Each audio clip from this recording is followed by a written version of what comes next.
Hello बच्चों, मेरा नाम डॉक्टर उर्मिला है और आज हम बात करेंगे नैतिक शिक्षा की नई पुस्तक की, जिसका नाम है आदर्श जीवन मूल्य मध्यमा।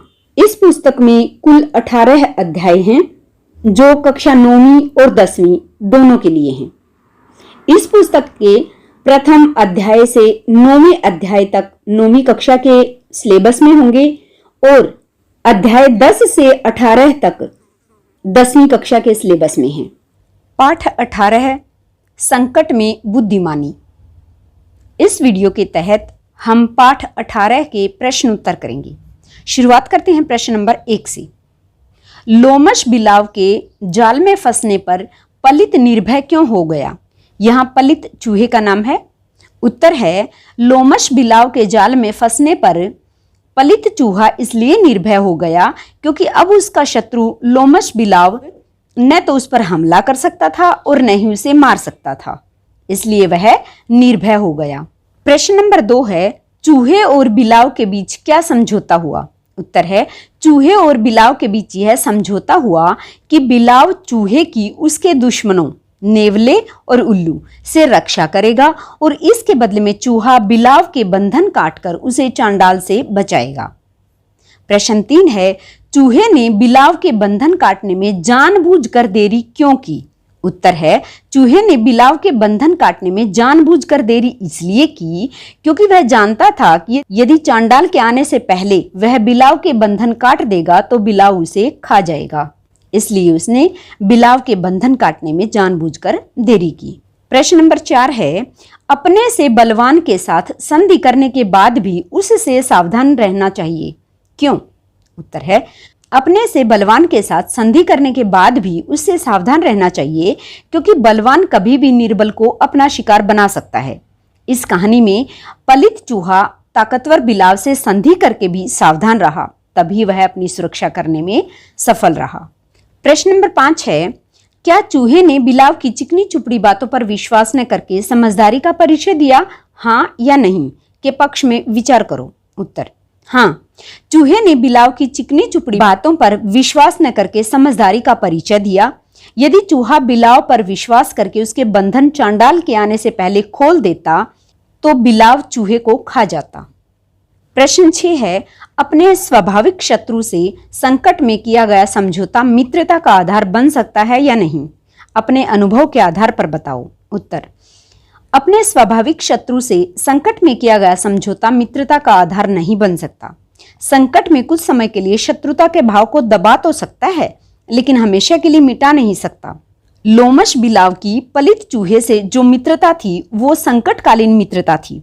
संकट खत्म हो जाने पर पलित चूहा लोमश बिलाव के पास चला जाता तो वह चूहे के प्रति अपने स्वाभाविक शत्रुता के भाव के कारण उसको मारकर खा जाता।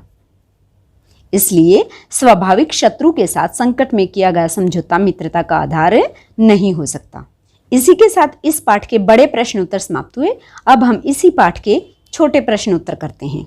पाठ 18 प्रश्न नंबर 1 है, वट वृक्ष की जड़ में रहने वाले चूहे का क्या नाम था?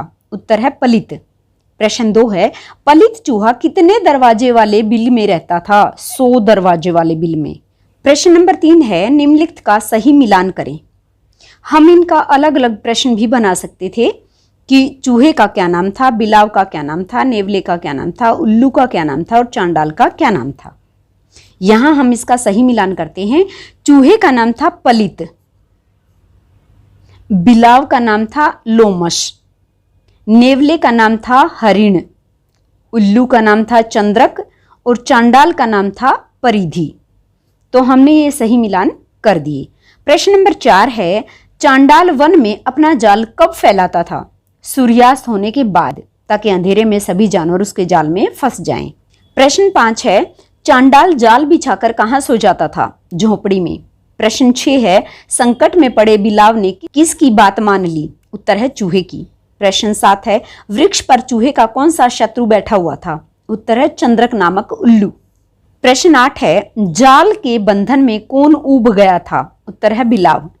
प्रश्न 9 है, बिलाव को चांडाल किसके समान लगा? यमदूत के समान। यहाँ पर प्रश्न एक और हो सकता है कि चूहे के कौन कौन से दुश्मन थे। चूहे का दुश्मन था एक तो उल्लू और दूसरा था नेवला। अगला प्रश्न है, असमय काम करने से किसकी हानि होती है? उत्तर है कर्ता की। प्रश्न 11 है, बिलाव ने चूहे की बुद्धि की तुलना किससे की है? उत्तर है शुक्राचार्य से। प्रश्न 12 है, जाल कटने पर बिलाव कहां गया? उत्तर है पेड़ पर चढ़ गया। प्रश्न 13 है, कौन चिकनी चुपड़ी बातें करता था? उत्तर है बिलाव। प्रश्न 14 है, किसकी अनुकूलता प्रतिकूलता से मित्र और शत्रु बनते हैं? स्वार्थ की। प्रश्न 15 है, पाठ के अंत में बिलाव किसका नाम सुनकर भाग गया? चांडाल का। प्रश्न 16, आपको भी जन्म शत्रु चांडाल से बचना चाहिए, यह कथन किसने किसको कहा? तो यह कथन चूहे ने बिलाव को कहा। प्रश्न 17 है, चूहा दुर्बल और अकेला होने पर भी अपने शत्रुओं से किस बल से बच गया? तो बुद्धि के बल से बच गया। इसी के साथ इस पाठ के सभी प्रश्न उत्तर समाप्त हुए। अगर वीडियो अच्छी लगे तो इसे लाइक और शेयर जरूर करना और मेरे चैनल को सब्सक्राइब करना ताकि आपको आने वाली वीडियो का नोटिफिकेशन मिल सके। Thank you.